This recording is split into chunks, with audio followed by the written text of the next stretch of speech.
Dieter and Hutch, no longer disgruntled, no longer injured, and back on your screens, be that television, phone, or tablet. Jake, we're going to get into 10 just absolutely unhinged predictions. I gave you a challenge to up me when it I came to won't, being. but we'll try. This is your opportunity to be the ridiculous one for once. Yep.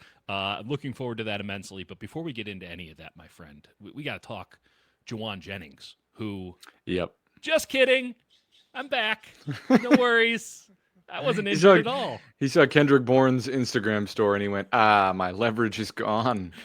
What leverage? He never Exactly. had any. It is. Tough It's a bad scene. look Tough for scene him. for him. Yeah, it's a tough look for him. It's a really it's a really bad look. It's yeah. It's Yeah. tough. I mean, cuz like the holdout or hold in or whatever, right? Like the 49ers were like, "No." And then he's like, "Oh, well, you're going to have to pay me." And they're like, "Well, we'll just go get Kendrick Bourne whether or not his knees work." And then he went, "Okay, I'll practice." It's also along the lines of the Niners made this decision way back in February, right? And I do think that maybe the important aspect of all of this is to remember what the Niners are focusing on. The Niners have spent the entire last 9 months focusing on 2026, not 2025. Right. So, yeah, they've taken a ton of hits on 2025 already. So they're not concerned if they had to take another one No. in having a disgruntled or Right. injured reserve Jauan Jennings. They made their call on him. He didn't read the writing on the wall until like June, and then he Right. totally misread it after They're that. like, "Oh, we're going to have to funnel the ball to Pearsall and Kittle and McCaffrey and figure out someone else to throw in the mix for 3 games until DeMarcus Robinson comes back." Okay. Yeah. We'll take our chances. We'll take our Listen, chances. we have $100 million in dead cap. We're not serious right now. Like, if you want to do this whole thing, go to town, because all Jauan Jennings has done for the last month plus is ruin his opportunity to get a big amount of money from another team. Now, I Yep. suppose he can still do that, but his real opportunity to show that, hey, I'm actually wide receiver one on this team was the first 3 weeks of this season. Yeah. And Yeah. can you expect him to be anywhere close to 100% Jauan Jennings for the first 2 weeks? I mean, that's being No, conservative. it's something where what he needed was to be on the field and keep connecting with Purdy and, just literally be out there and in the flow of the offense so that you could confidently go into week 1 and say, all right, him and Pearsall, wide receiver 1 and 2, however you want it, whoever's playing better, whoever's getting open, getting the more favorable matchups, they're going to funnel the ball. Clearly, at least how I'm viewing it, Pearsall is just the clear wide receiver 1 at this point. Yeah. And Jennings is still going to be on the field. I think he's going to be involved plenty, but like you wasted a lot of time where you could have been really involved and proved that you were ready to play where they needed you most. And I don't know if he got bad advice or if he just felt like he was undervalued and underappreciated, and he probably is, but not at the valuation that was out there. And maybe somebody else will give him the contract that he wants down the line, but now he has to prove it for an entire season. Had he come to the Niners in February or March with this trade demand, and by the way, through all the reporting on this, through everyone I've talked to, it didn't sound like he did. It sounded like this thing really came to a head in the summer, right before the season started, when he kind of looked at the wide receiver room and said, ooh, I got an opportunity here to make a little bit of extra cash because they're desperate for anything. I'm gonna try to take a bad situation and make it worse. Had he come to him in February and March and said, hey, I want to get paid, I want to be the man, they would have said, you're not part of our plans. Like, we love Right. you. You're a winning football player, but we view you as a situational football player, a third down kind of guy, a number 2 receiver in certain formations, and we're not going to give you what you want, which you think you deserve. Okay, fair enough. The same thing happened with Jordan Mason, by the way, and they shipped him out of town. They got the draft picks that they so covet, and they were able to move on from it. With Jennings, it was like, well, we can't trade him now because we do actually need the body. We Right. can't give him the contract because we don't believe in a 28-year-old with hard mileage is going to be Who part of our doesn't have future. athleticism, like who Right. really is like a bottom 10 percentile athlete. That's not, again, not saying like I love Jauan Jennings, a football player. We both do, Yeah. but he is objectively like a bottom 10 percentile athlete, and he wins with craft and knack for the position, Totally. not with like raw speed and athleticism, which is like if you're going to invest in that, that's really tricky. And I think for him, I think you're right. In February, you should have gone, okay, this is what I want. Either trade me or don't. If you're not going to trade me, I'd like for you to add some incentives in addition to what I'm already making. Hmm. Say, all right, if I have 10 first downs or if I have, I mean, move the chains on, you know what I mean? Like yeah, stuff that there he was a actually does. that was the time to have this conversation, and maybe they could have worked something out. I doubt it. I think the Niners kind of put their foot down the same way they put their foot down with so many other guys who they just don't see as part of their future. But would have, in the case of Jennings, he has 1 year left on his contract. They would have liked him to have been part of the present on the basis of they need all the wide receiver help they can get, and that only became more apparent. But you mentioned the athleticism thing. Now the calf injury, real or not, right? And I've Right. always been of the mindset that it's been real-ish, right? Like it's maybe been milked for a little bit more than it actually is. Like my toddler, Right. like, are you hurt? Yes. Are you really working it to get some attention? 100%. Absolutely. In that case, he's done himself a terrible disservice now. Not by coming, like, there was no resolution to this in which the Niners won just based on timing, or certainly Jauan Jennings won. Right. But on the flip side of this, like you think about, okay, now you are auditioning for all these other teams. And what you have put on your record over the last 9 months is, oh, injury prone. You're an injury prone player, which is one of the reasons why the Niners weren't necessarily keen to work out some deal. But I don't think he's viewed like that in the league. Like he's a pretty sturdy player. I think the Niners know that, but this is a guy who had injury concerns last year. He plays hard football, right? Right. So he's here for a good That's time, fair. not for a long time. And now he has this calf injury that is the second occurrence of the calf injury. I don't know if I'm another team, and maybe Jauan Jennings goes out there and balls out and is so good that he's undeniable. Right. But if I'm another team, I'm like, whoa, 20 million, maybe not. Maybe No, not. Maybe Jauan Jennings, yeah.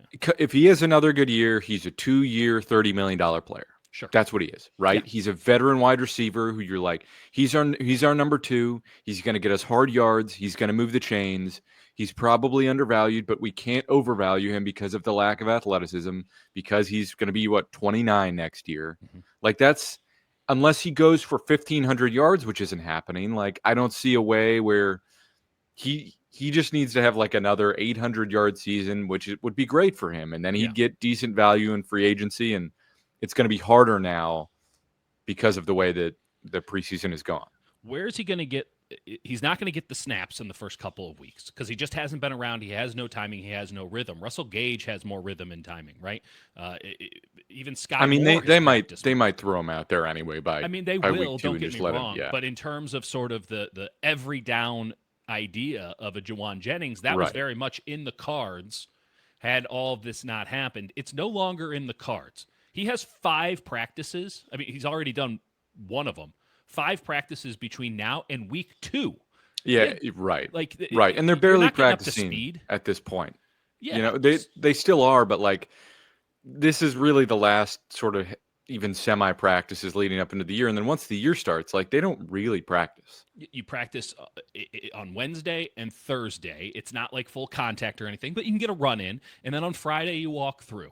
So they had an extra practice this week on Monday. They'll practice Wednesday and Thursday, walk through on Friday, fly to Seattle, play a game, come back, day off, media training, all that stuff. Practice Wednesday, practice Thursday, walk through, play the New Orleans Saints. Like that's it.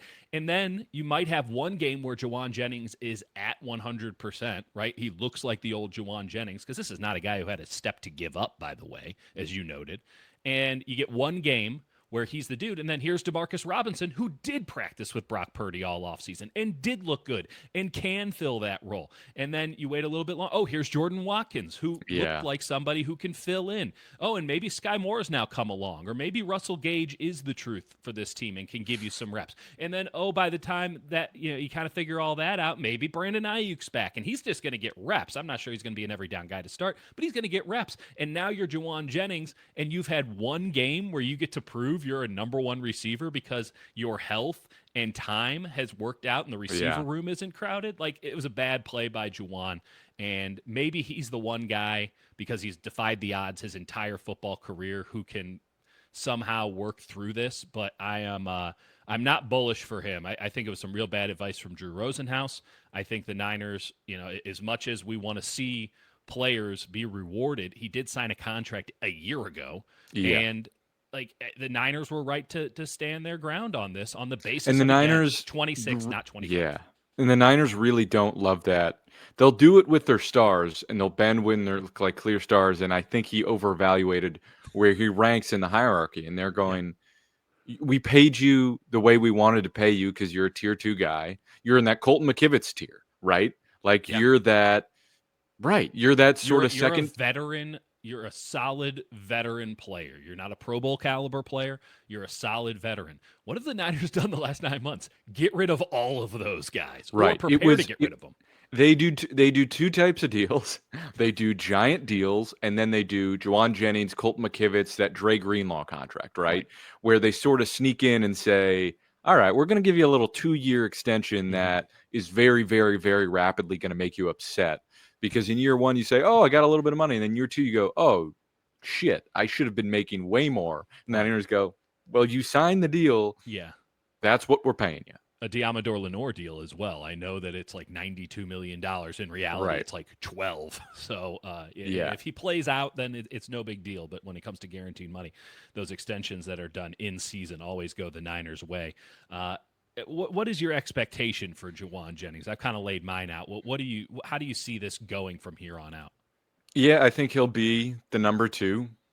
And then once DeMarcus Robinson returns, we'll see sort of how they handle that, right? Like I think, do they just move Jennings more back to the slot? Do they rotate him at Z? Like how does that all sort of shake out? Because he's not a true X, and maybe they still play him there. I thought that was silly last year, how stubbornly they clung to that. Well, we saw what that turned into when he couldn't get separation to begin with, and then it worked like the first half of the year when teams were like, it was sort of a novelty and like, what's Jauan Jennings new. there?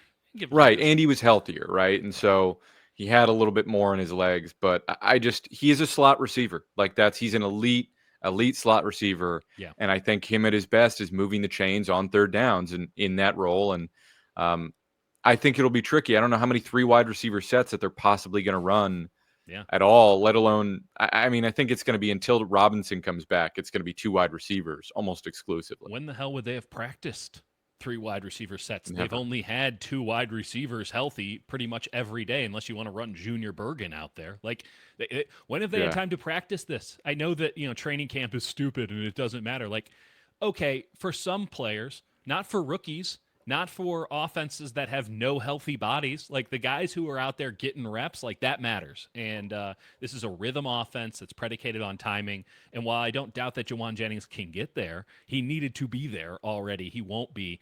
I wouldn't be shocked in the least bit. And this will transition us perfectly into bold predictions here, Jake. I wouldn't be shocked in the least bit if Jauan Jennings is traded halfway through the season for like pennies on the dollar, because he's still disgruntled. He's given a little bit too much yap because he's not getting the reps that he thought he was going to get, that he's not entitled to, based on the fact that he didn't show up to work for a month. And they might just say, hey, like, we actually really like what Jordan Watkins offers us, and we actually think Ayuk is going to be able to play like 40% of the snaps at like a decent level, and okay, we'll take some picks. And it would be, here's a 5th, conditional 5th, here's a 6th, here's something, but they're going to lose him at the end of the year. And they might have already lost him. Which is probably why they won't trade him, because if he plays well enough, they'll get a compensatory pick. The glorious compensatory pick. But maybe they take their compensatory pick early from a team. And if it's a 4th, then maybe, Yeah, then they move on in their life. But I can see Jauan Jennings getting a nice contract from somebody else next year, because he's a tone setter in the locker room. He's somebody who can really unlock a tight splits, wide zone offense, and we know that there's not enough of those offensive coordinators in the league. And what he really does is, and I think it's especially important for quarterbacks who are either new to a system or young, is on third down, you might have like a favorite target or whatever, but like he's going to get an advantageous matchup, and you're going to be able to throw it, and he's going to make a play on the ball. Totally. Like having a guy that you can say, these are hard yards, this is a hard situation, and I'm just going to sort of trust him on this. If if the first and second options don't open up, I'm just going to sort of blindly look his way and believe that he's going to be there. That's a pretty valuable asset to have, just as a trust person on third downs. Yeah, he's an absolute baller, and that is going to be valuable to somebody. But the best ability is availability. He hasn't been Yeah. available, and by the time he can be back to where he needs to be, I'm not sure the Niners need him as much as he needs the Niners. So, very, very unfortunate situation for all parties involved. But hey, that's a 49ers offseason. That's how it Yep. goes, baby.